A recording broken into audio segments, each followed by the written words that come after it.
नमस्कार विद्यार्थी मित्रांनो, मी सौरभ विजय रंगाटे, उपजिल्हाधिकारी 2023 स्टेट रँक 5। आज आपल्याला संयुक्त गट ब मुख्य परीक्षा 2024 जी 29 जूनला होणार आहे, तर त्या परीक्षेविषयी थोडंसं मार्गदर्शन करणार आहे आणि पेपरची स्ट्रॅटेजी आणि एकूणच शेवटच्या आठवड्याचं नियोजन कसं असावं याविषयी आपल्याला काही मार्गदर्शन करणार आहे। तर सर्वात पहिल्यांदा की पेपरच्या आधीचा एक आठवड्याचं नियोजन कसं असावं, तर आजपासून आपल्याला 7 दिवस आहेत।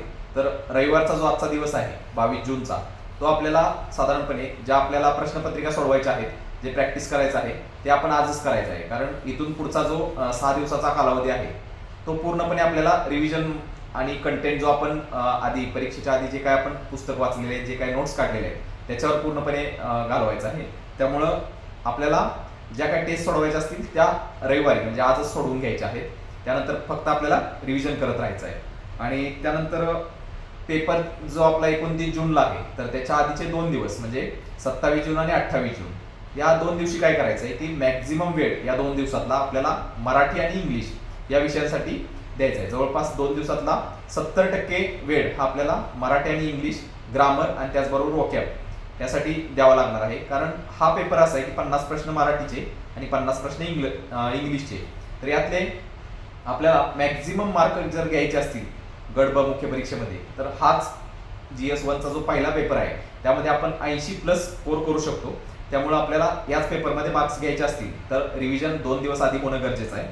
त्याचबरोबर जे बाहेरगावाहून पेपरसाठी जे विद्यार्थी येणार आहेत, साधारणपणे जे पुण्याला जाणार असतील किंवा विभागाच्या ठिकाणी इतर जे विद्यार्थी जाणार आहेत, तर त्यांनी शक्यतो 28 जूनला सकाळी निघायचं आहे आणि दुपारपर्यंत साधारणपणे आपल्या जे काही विभागाचं सेंटर आहे त्याच्या आसपास जे काय आपलं हॉटेलची व्यवस्था केली असेल किंवा आपण मित्रांकडे राहणार असू तर त्या ठिकाणी आदल्या दिवशी पोहोचायचं आहे, जेणेकरून आपल्याला थोडं रिलॅक्स होता येईल आदल्या दिवशी जाऊन। त्याचबरोबर पेपरच्या दिवसाचं नियोजन कसं असावं, तर आपल्याला माहिती आहे की पेपर हा 11 ते 12 आणि 3 ते 4 या 2 शिफ्टमध्ये होणार आहे। 2 पेपर असणार आहेत आपले। तर 11 ते 12 जो पेपर आहे त्याच्यामध्ये आपल्याला 10:30 पर्यंत पेपर सेंटरवर पोहोचायचं आहे। त्या अनुषंगानं आपल्या स्थानापासून आपल्याला पेपर सेंटरपर्यंत जायला किती वेळ लागतोय याचं नियोजन करून लवकरात लवकर पोहोचण्याचा प्रयत्न करायचा आहे आपण। आणि सकाळी जाताना नाश्ता करून जायचं आहे, जेणेकरून दुपारी आपल्याला थोडंसं हलकं जरी लाईटली काही घेतलं आपण तरी ठीक आहे। त्यामुळे सकाळी नाश्ता करून निघायचं आहे।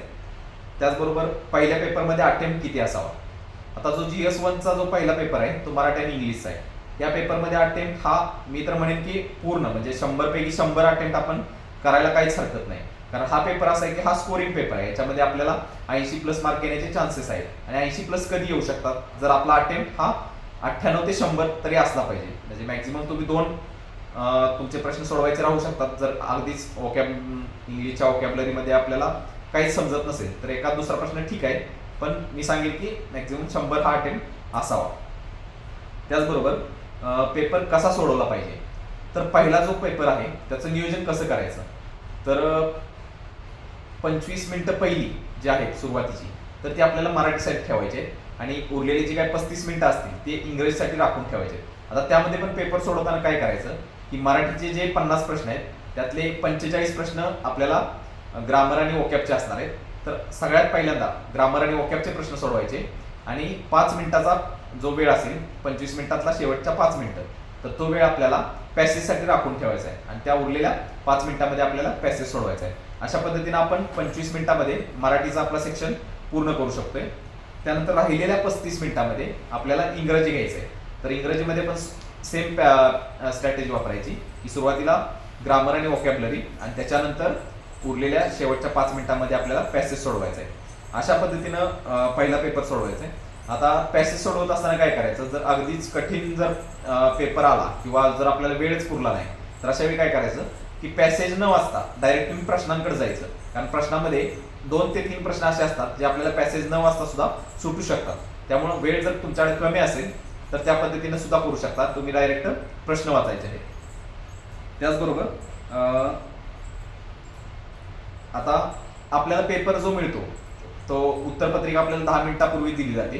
तर 10 मिनिटापूर्वी उत्तरपत्रिका मिळाल्यावर काय करायचंय, तर आपली उत्तरपत्रिका साधारणपणे अशा प्रकारची आपली उत्तरपत्रिका असणार आहे, बरोबर। तर उत्तरपत्रिकेचा जो आपल्याला मार्जिन असते साईडची जी राईट साईडची जी मार्जिन आहे आपल्या पेपरची, तर तिथं आपल्याला कट दिलेला असतो की जो आपण पेपर पूर्ण झाल्यानंतर आपण तिथं फाडतो. तर काय करायचं आहे, तुम्हाला पेपर 10 मिनिटं पूर्वी मिळाला ना, तर त्याच वेळी तिथं आपण बोटानं अशा पद्धतीनं घडी घालून नखानं अशा पद्धतीनं त्या जे मार्क्स असतात, जे आपल्याला स्टिचिंग मार्क्स दिलेले असतात, तर त्याच्यावर नखानं आधीच आपल्याला फोल्ड करून घ्यायचं आहे. त्याचबरोबर 4 बोटं वरून आणि 4 बोटं खालून अशा पद्धतीने पेपर आधीच आपल्याला फाडून ठेवायचा आहे. हे कशासाठी करायचं आहे, तर आपल्याला जो पेपरचा जो वेळ आहे तो आपल्याला 60 मिनिट आहे. 60 मिनिटामध्ये आपल्याला 100 प्रश्न सोडवायचे. तर या 100 प्रश्न सोडवत असताना आपल्याला हे अशा पद्धतीने प्रश्नपत्रिका शेवटी आल्यावर आपल्याला उत्तरपत्रिका फाडण्यासाठी वेळ लागू शकतो किंवा गडबडीत दुसरीकडे आपली उत्तरपत्रिका फाटू शकते. तर त्यासाठी वेळेचं नियोजन अशा पद्धतीने करायचं आहे की आधीच आपल्याला पेपर हा थोडासा फाडून घ्यायचा वरून आणि खालून, जेणेकरून शेवटी आपली गडबड होणार नाही.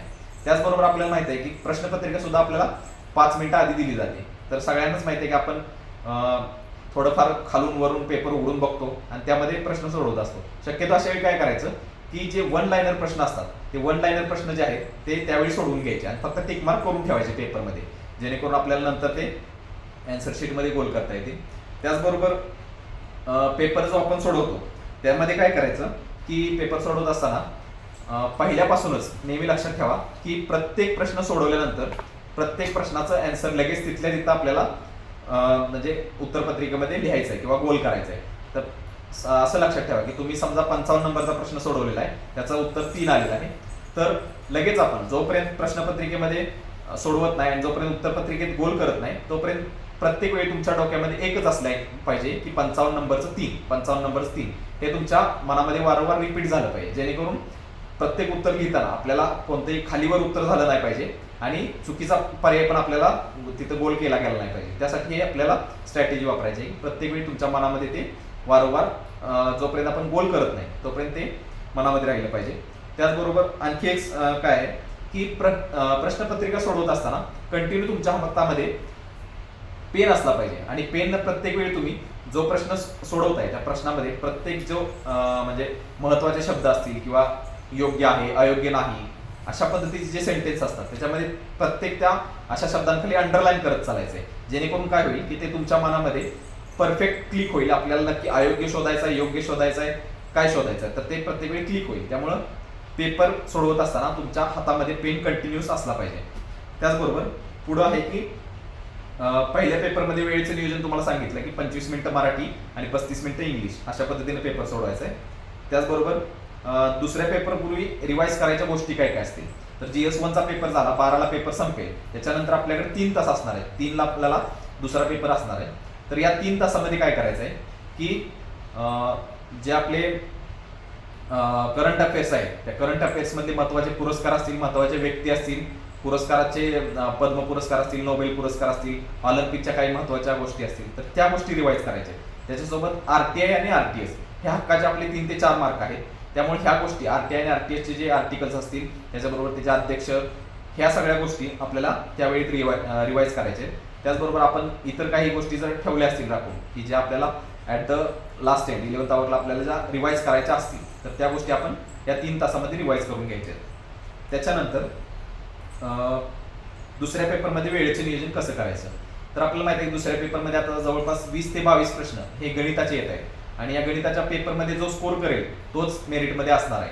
कारण 20 ते 22 प्रश्नामध्ये तुम्हाला 15 ते 16 मार्क जर गणितामध्ये आले तर तुम्ही नक्कीच मेरिटमध्ये असणार आहे.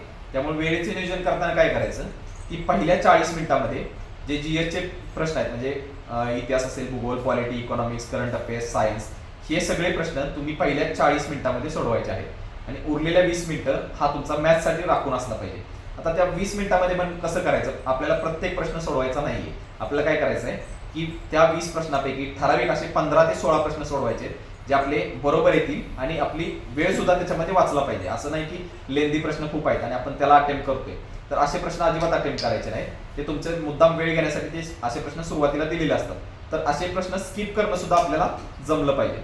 त्यामुळं हे लक्षात ठेवा की 15 ते 16 मार्क आपल्याला मॅथ्सला आणायचे. त्याचबरोबर सिरीज कशी मारली पाहिजे.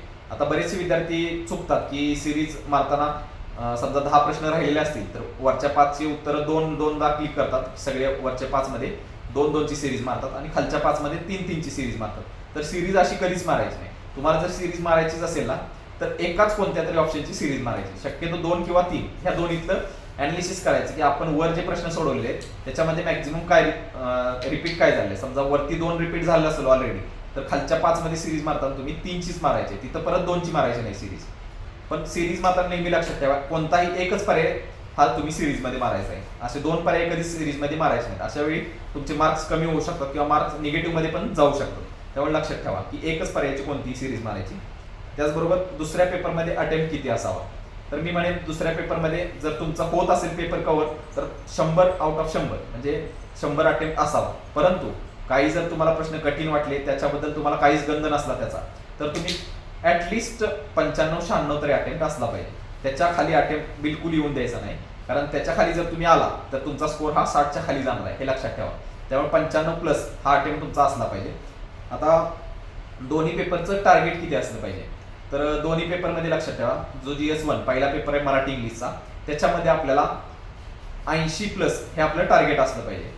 त्यामध्ये मराठीत 45च्या आसपास आणि इंग्लिशमध्ये साधारणपणे 38-40 अशा पद्धतीनं जरी मार्क घेतले तरी आपल्याला 80च्या आसपास आपला स्कोर जाऊ शकतो किंवा 80 पेक्षा जास्तही जाऊ शकतो. त्यामुळे लक्षात ठेवा की पहिल्या पेपरचं टार्गेट हे 80+ असलं पाहिजे. त्याचबरोबर दुसऱ्या पेपरचं टार्गेट, आता दुसऱ्या पेपरमध्ये कमीत कमी स्कोर हा तुमचा 60 तरी असला पाहिजे. जर तुम्हाला मेरिटमध्ये यायचं असेल ना तर 60 स्कोर हा मॅन्डेटरी आहे. त्यामुळे तुम्हाला तेवढा स्कोर आणायचा असेल तर मॅथ्स, त्याचबरोबर करंट अफेअर्स, त्याचबरोबर RTA चे जे प्रश्न आहेत त्याच्यामध्ये तुम्हाला मॅक्झिमम मार्क्स घ्यायचे आहेत. तर मॅथ्सला जर 15-16 मार्क आले तर तिथंच तुमचं जवळपास म्हणजे भरपूर मार्क्स कव्हर झाले आहेत. त्यामुळे फक्त GSला तुम्हाला फक्त परत नंतर 45 ते 50 मार्क जरी घेतले उरलेल्या 80 प्रश्नामध्ये तरी तुम्ही आरामशीर 60च्या पुढे जाऊ शकता. त्यामुळे दोन्ही पेपरचं मिळून असं 140+ आपला स्कोर कसा राहील यासाठी सर्वांनी प्रयत्न करायचे. आणि जर काय आपल्या काही शंका असतील तर आपले टेलिग्राम चॅनल आपण सुरू केलेलं आहे, तर त्या टेलिग्राम चॅनलवर मला मेसेज करा किंवा माझा पर्सनल टेलिग्राम जो ID आहे तो मी चॅनलवर शेअर करतोय, तर त्याच्यावर सुद्धा आपण प्रश्न विचारू शकताय. सर्वांना परीक्षेसाठी शुभेच्छा. थँक्यू.